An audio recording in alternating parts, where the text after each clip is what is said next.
Hi, Gia. We'll still need to stay at home as much as possible through Monday, the 18th, but the big change applies to businesses. Basically, dine in services at restaurants, bars, sports games, concerts, malls, and places of worship will remain closed, but more retailers will be allowed to reopen.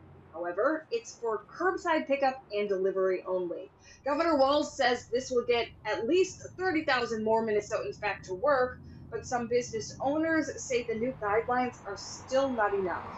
March, we were down 40%.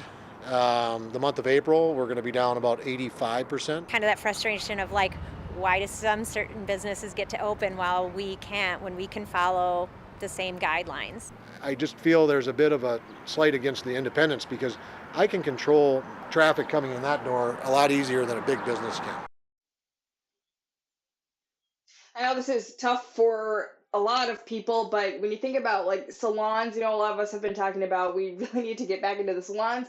Those business owners definitely want to reopen too, but the thing is, you can only like order retail products like a shampoo or something like that from them, but you can't go inside to get that haircut, Gia and Chris. Yeah, these are tough decisions right now, and so many people are hurting, but others think this is a good thing that he has extended this order. Kaya, thanks for breaking that down.